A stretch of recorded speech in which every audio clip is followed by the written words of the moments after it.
My mom threw me out at 16 to raise her new kids. Now that I'm rich, she demands I pay for their college, but what happened on my porch changed all. I'm 33 now, working in upper management at a company I've been with since graduation. While I've worked my ass off to get where I am, there's still a part of me that looks back and wonders what life could have been like if my mom had made better choices. She had me when she was 20. My biological dad wasn't in the picture. Honestly, I don't even know much about him. From what she told me later, she gave him the option to stick around, and he didn't hesitate to bolt. No child support, no fights, just gone. We lived in this tiny apartment above my grandparents' garage. It wasn't much, but it worked. My grandparents basically carried her through that time. They helped her with me while she finished school and got her degree in physical therapy. She juggled school, work, and raising me on her own. I'll give her credit, she didn't just sit around feeling sorry for herself. Being a single mom, she worked hard. Those early years weren't bad. Sure, money was tight, but I didn't notice. I spent a lot of time with my grandparents while she worked or studied. My grandpa loved having me around. Honestly, he probably did more for me than anyone else during those years. My mom would still make time for me when she could. She read to me before bed, took me to the park, stuff like that. Things changed when I was about 8. My mom met this guy named Leonard at her job. He seemed all right at first, stable job, normal guy. I remember her saying how different he was from the guys she dated before. They dated for a while, and after a couple of years they got married when I was around 11. Leonard wasn't a bad guy, but he wasn't warm either. He was polite, almost distant. He wasn't mean to me or anything, but he didn't really try to connect either. He treated me like I was just there, like part of the furniture. At first, nothing really changed. I was still living with my mom and now Leonard. It was fine, not great, but fine. Then little things started to shift. My mom started focusing more on Leonard and their life together. Dinners became quieter, less about me and more about them. I remember sitting there, trying to join the conversation and being brushed aside like I wasn't even there. I didn't take it personally at first. I figured she was just excited about her new marriage and trying to make it work. But as time went on, it became clear that I was slowly being pushed out of the picture. I tried harder to get their attention. I worked my ass off in school, brought home good grades, helped around the house, anything to show I was still worth noticing. Then, when I was about 12, my mom got pregnant with twins. Everyone was thrilled. I was too, at least at first. I imagined being the cool older brother, helping out with the babies, teaching them things, and just being part of this new family. I even started babysitting for neighbors to practice for when the twins came. But as her pregnancy went on, my mom's attitude toward me shifted even more. It was like she didn't have time for me anymore. Everything was about the twins. I figured it was temporary, like once they were born, things would go back to normal. The twins came along and it was like I vanished overnight. I mean, I get it, they're babies, and babies need constant care and attention. I wasn't expecting things to stay exactly the same, but this was on a whole different level. It wasn't just about her being busy or tired, which would have made sense. It felt like she stopped seeing me altogether. Family dinners? Those became a thing of the past. She used to be the one planning them, making an effort for us to have some time together, but now, nothing. And it wasn't just about skipping dinners. The little things that used to make me feel connected to her disappeared too. Talking about our day, watching a show together, even sharing those random inside jokes we used to have. I think the worst part was how I kept trying, even though it was clear I wasn't part of this new family dynamic. I still tried. I still worked hard in school, helped out, and tried to make myself useful. But no matter what I did, it didn't matter. I wasn't a priority anymore. By the time I was 16, everything came to a boiling point. My mom and Leonard called me into the living room one evening, saying they needed to have a serious conversation. I knew it wasn't going to be good. I could feel it in the air. They sat me down and started explaining how things were getting tight financially with the twins. They said their expenses had gone up, and they couldn't afford to support everyone in the house anymore. Leonard did most of the talking, laying out all the numbers like I was supposed to feel bad for them. My mom just sat there looking at me, and then she said something I won't ever forget. They deserve more. Not we'll figure it out. Not we're in this together, just a clear message that I was nothing to them. I didn't argue. What was the point? I went to my room, packed up what little I had, clothes, a few personal things, and walked out the door. I didn't even look back. I went straight to my grandparents' house. They didn't hesitate to take me in, but man, were they mad. My grandpa kept pacing, muttering under his breath about how he couldn't believe his daughter would do this, while my grandma just shook her head and hugged me tightly. They wanted to confront my mom, but at the same time, they didn't want to cut her off completely, mostly because of the twins, and I got it. The twins were innocent in all of this. They didn't ask to be born, and they certainly didn't ask to become the center of my mom's world at my expense. I couldn't blame them, even if I was angry at the situation. That day was a turning point for me. It was the day I realized I couldn't rely on my mom anymore. At 16, I wasn't just a teenager trying to figure out life, I was on my own. It was scary, yeah, but I didn't have a choice. From that moment on, I knew I had to take care of myself because no one else was going to do it. Living with my grandparents was a relief, but it wasn't easy. They gave me a roof over my head and a place to stay, but they couldn't do much beyond that. They were retired, living on a fixed income, and just didn't have the resources to support me the way I needed. So, I started working. My first job was at this local coffee shop. It wasn't glamorous, but it paid just enough for me to buy school supplies, clothes, and some of the stuff I needed to get through high school. Balancing work and school wasn't simple, though. I'd get home late, try to finish homework, and wake up early the next day to do it all over again. My grades slipped a bit, but I still managed to stay on track to graduate. What really stung was that my mom didn't check in at all. It was like I'd ceased to exist for her. Every now and then I'd hear about her and Leonard through family gossip. They were doing well, of course. The twins were thriving, and they were living their picture-perfect life in their nice house with their new cars. Honestly, I couldn't wrap my head around it. I don't know why two people working decent jobs couldn't afford having 3 kids. I wasn't some extravagant expense. I just needed the basics. Meanwhile, I was the one struggling. I was working weekends and late into school nights just to keep myself afloat. Juggling homework, shifts, and trying to have some semblance of a normal life was exhausting. It wasn't like I was asking for much from them. Just a little effort, a little care. But it felt like the second I walked out that door, they wiped their hands clean of me and went back to their perfect little bubble. I guess it wasn't really about the expenses. They just didn't want me anymore. Around my senior year, college acceptance letters started rolling in. I was excited, but also terrified. I knew there was no way I could afford college on my own. I needed help. So, against my better judgment, I reached out to my mom. I remember sitting in my grandparents' kitchen late at night, holding my phone, trying to figure out how to word the text. My mind kept spinning with different ways to ask for help without sounding too desperate. I deleted and rewrote it at least 10 times before finally sending, "Hey, I've been accepted to a few colleges. I was wondering if you could help me with financial aid stuff or co-sign a loan." I hit send and immediately regretted it, not because I thought it was wrong to ask, but because deep down I already knew the answer. Still, a tiny stupid part of me held on to hope. Maybe she'd remember I was her kid too. Her reply came hours later, and when it did, my stomach dropped. "We're saving for the twins' future. We can't help. Sorry." That was it. No congrats, no we're proud of you, just a flat rejection. It shouldn't have surprised me, but it did. Or maybe it just hurt more than I wanted to admit. I stared at the message, trying to process how someone could shut their own kid down like that. It wasn't even about the money, it was the complete lack of care.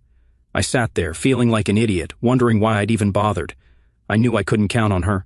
I put my phone down, trying to swallow the lump in my throat, but the tears came anyway. I wasn't mad at the twins, they didn't ask for this.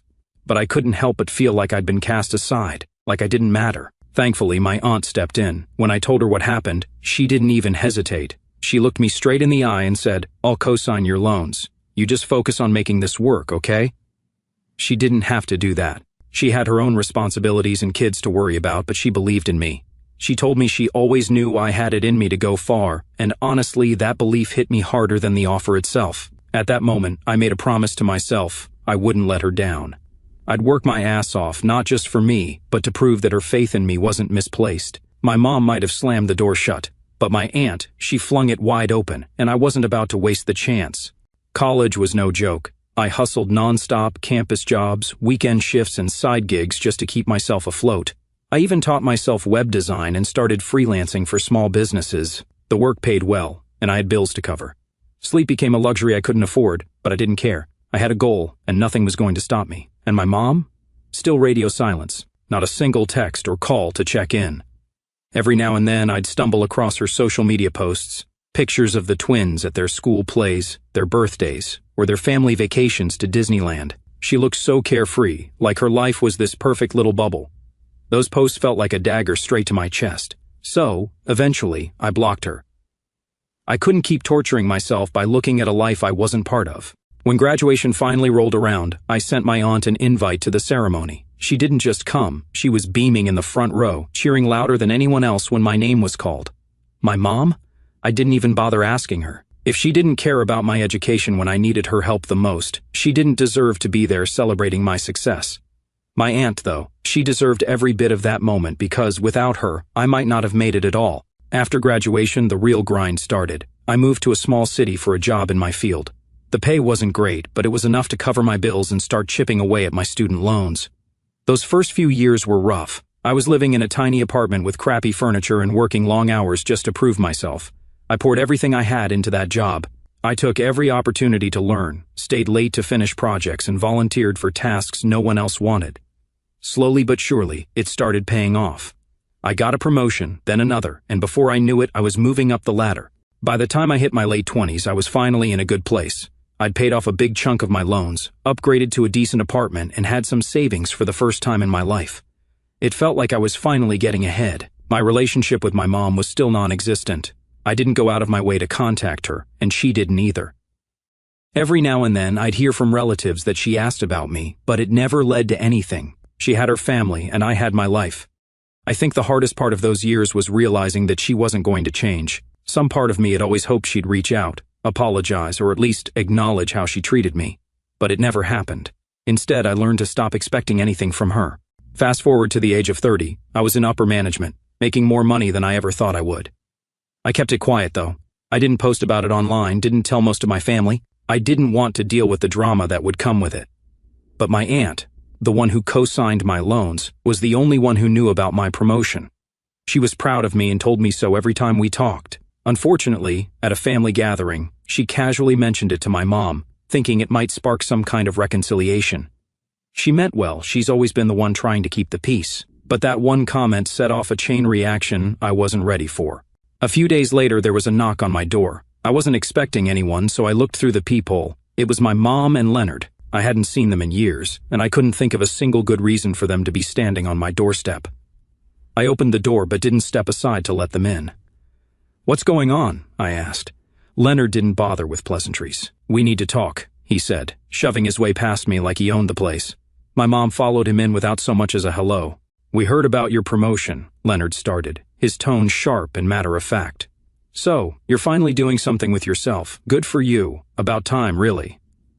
I stared at them. No congrats, no small talk, just straight to insults. "Okay," I said slowly. My mom jumped in. "The twins are starting college soon, and we've hit a bit of a rough patch financially. We figured, since you're doing so well now, you could help out with their expenses." I don't remember my exact reaction back then, but I know I just tried to process what was going on. After years of silence, after everything they'd put me through, they had the nerve to show up at my door and demand money. "Are you serious?" I finally said. "Why wouldn't we be?"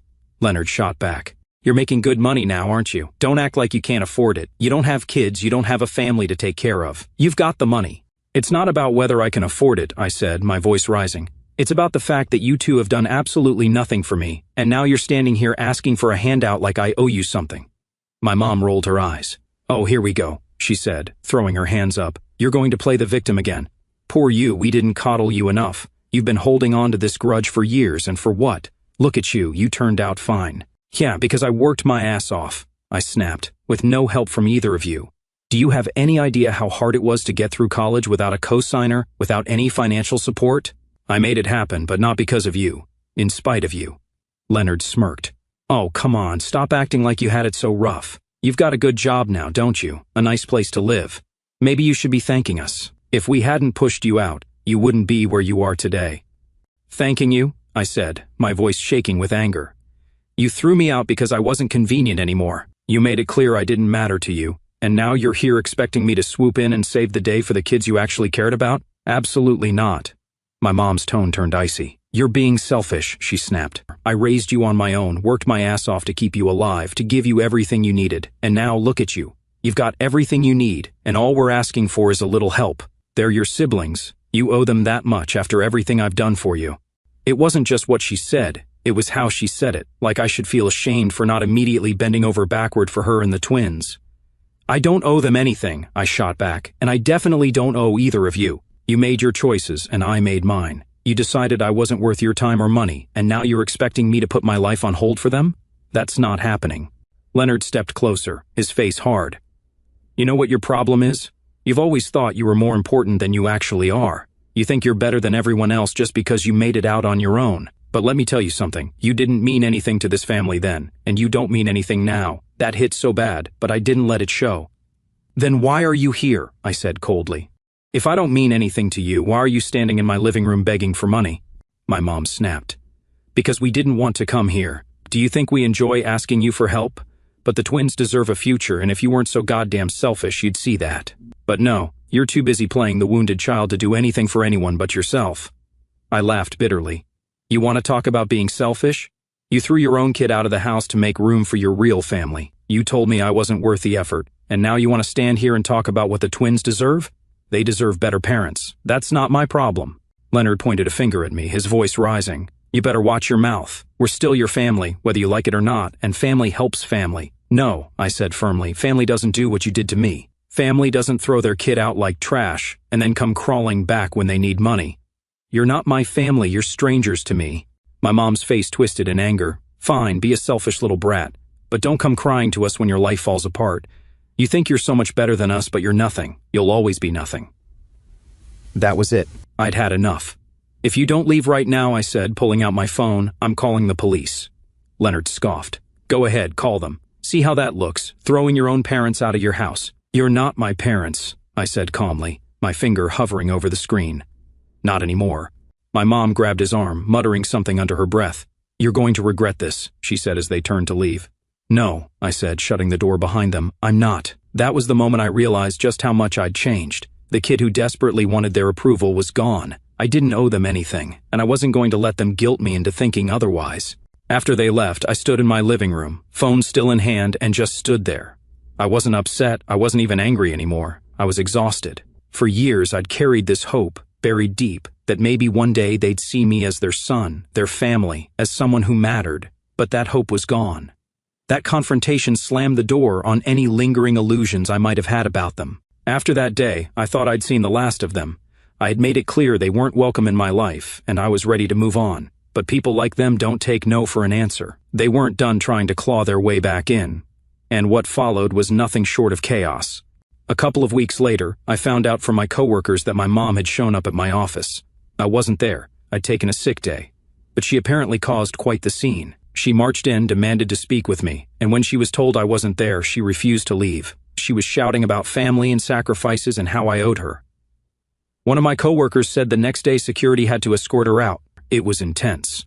I apologized to everyone, mortified. I made sure to notify HR and told them to add her to the list of people who weren't allowed on the premises. Still, I was shaken. I couldn't believe she'd stoop that low. But the worst was yet to come. My mom didn't back off. One evening, about a week later, I got home from work and found her waiting for me outside my house. She was pacing up and down the driveway, clearly agitated. The moment I stepped out of my car, she stormed over, shouting, "You can't keep ignoring me." I took a deep breath, keeping my distance. "What are you doing here?" "We need to talk," she said, pointing her finger at me like I was a child. "You think you can just walk away from your family, from your responsibilities?" "What responsibilities?" I shot back. "You're the parent, not me. The twins are your kids. You're the one who's supposed to figure this out, not me." That set her off. She started screaming about how I was selfish and ungrateful, how I owed her for everything she'd done for me. "And sacrificed so much for you," she shouted. "And this is how you repay me? By turning your back on us?" "You didn't sacrifice anything for me," I said, trying to keep my voice steady. "Mom, go back to the home you kicked your son out of, and don't show up again." At that point, her voice went from loud to downright hysterical. She started yelling so loudly that the neighbors came out of their houses to see what was going on. "He's a brat," she screamed, gesturing wildly at me. "He's always been a selfish little brat. He doesn't care about anyone but himself." A few neighbors tried to intervene, telling her to calm down, but she wasn't hearing it. Her voice grew louder, more frantic, until she lunged at me, screaming, "After everything I've done for you, stay back!" I warned, my phone in hand as I started dialing 911. "I mean it, Mom, don't you dare." Her face twisted in rage, and she made a wild grab for my phone. "Don't you dare call the police on your own mother. I raised you. I sacrificed everything for you." "You abandoned me," I shouted back, holding my phone out of her reach, trying to keep her at bay. "You threw me away like I was nothing." It didn't feel like I was arguing with my mom anymore. It was like watching a stranger wearing her face. She was screaming about ingratitude, about family loyalty, while lunging at me, still trying to grab the phone from my hands. Through the chaos, I heard one of my neighbors yelling, "I'm calling the police. Leave him alone." More neighbors started emerging from their houses, standing on porches or edging closer, watching this surreal scene of a mother physically going after her own child. Finally, someone stepped in and pulled her away from me just as the sound of sirens cut through the air. She struggled against them, still screaming something incoherent, but the moment was over as the flashing lights of the police car filled the street. I stood there, shaking, realizing how far she'd gone and how much I couldn't let her back into my life. The next morning, I went straight to the police station and filed a report. I explained everything: the workplace incident, her showing up at my house, the screaming match in front of my neighbors. The officer I spoke to was sympathetic and helped me start the process of getting a restraining order. When I told my grandparents what had happened, they were furious. "She's lost her mind," my grandpa said, shaking his head. "I don't know what's wrong with her, but you don't deserve this. We should have done more for you back then," my grandma added, her voice heavy with guilt. "We thought we were helping by staying close, but we let you face too much on your own. I'm so sorry. I told them it wasn't their fault. They'd done the best they could, and they were the only reason I'd had any kind of stability after my mom kicked me out. They made it clear they were done with her. We've stood by her through everything," my grandpa said, "but this is the last straw. We're cutting ties." Hearing that was bittersweet. On one hand, it felt like validation. They finally saw her for who she was. But on the other hand, it hurt to know how far she'd fallen and how little she'd cared about anyone but herself. The restraining order was granted a few weeks later, and life finally started to settle down. I poured myself into my career, my house, and the people who truly mattered: my grandparents, my aunt, and my close friends. My aunt, though, she was my rock.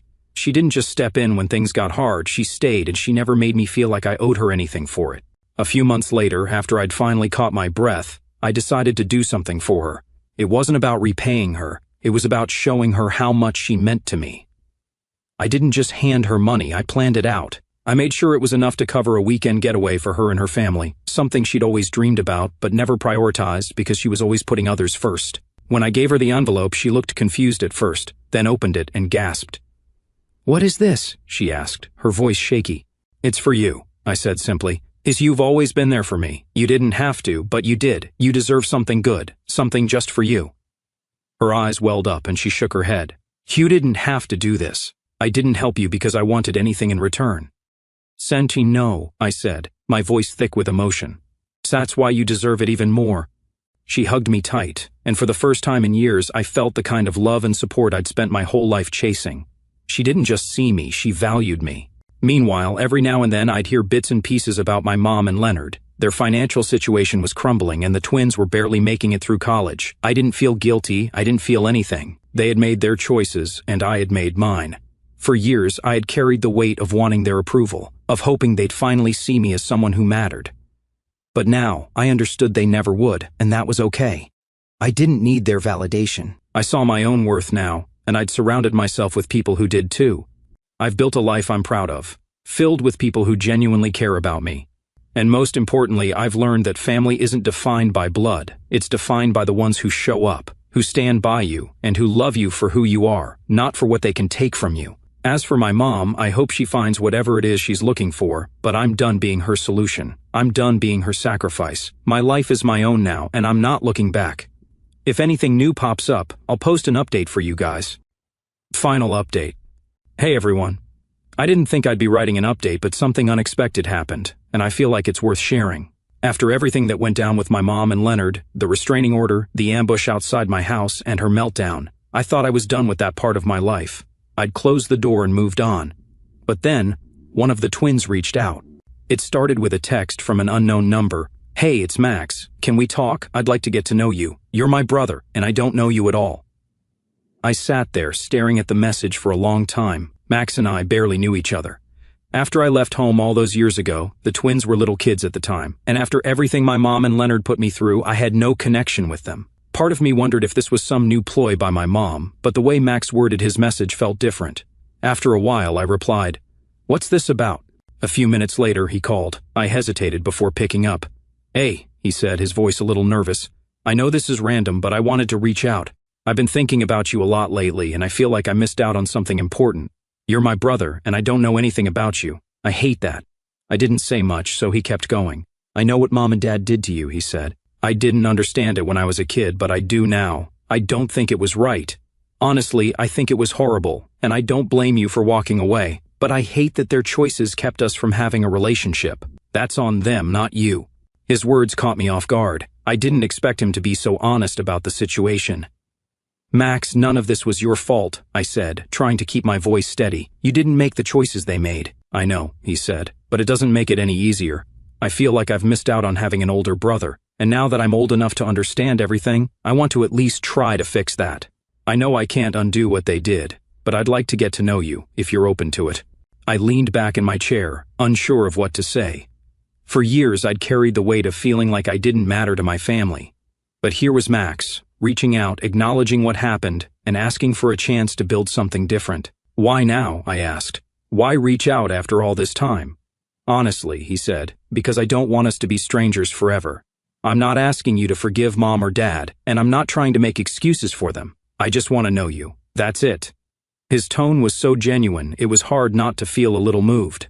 I've spent a long time trying to move on from all of this, I said finally. It's not easy for me to open that door again. I get that, he said, and I'm not asking for anything big. I just want a chance to talk to you, maybe see if we can have some kind of relationship. You're my brother, and I'd like to know who you are. I sat there for a moment, weighing my options. The twins weren't responsible for what happened. They didn't make the decisions that tore our family apart. And if Max was making the effort to reach out, maybe it was worth meeting him halfway, even though part of me kept telling me that maybe his only intention was to take advantage of me. I decided to give him a chance anyway, since I don't really know the twins yet. All right, I said. We can start with a conversation. His relief was obvious. Thank you, he said quickly. That's all I'm asking. I just want to start somewhere. We ended the call shortly after, and I spent the rest of the evening thinking about it. Max reaching out wasn't something I ever expected, and it left me with a mix of emotions I couldn't fully process. The truth is, I'd spent so long seeing the twins as part of the family that had cast me aside, but Max made me realize they were as much victims of my mom and Leonard's selfishness as I was. They didn't choose this any more than I did. I'm not sure where this will go. I'm still cautious. I've built a life for myself that I'm proud of, and I'm not eager to reopen old wounds. But at the same time, Max's effort feels genuine. He didn't try to guilt me or make excuses for his parents. He just wanted to know me. And for the first time, I feel like maybe, just maybe, I could have a relationship with someone from that side of the family. It's a small step, but it feels like progress.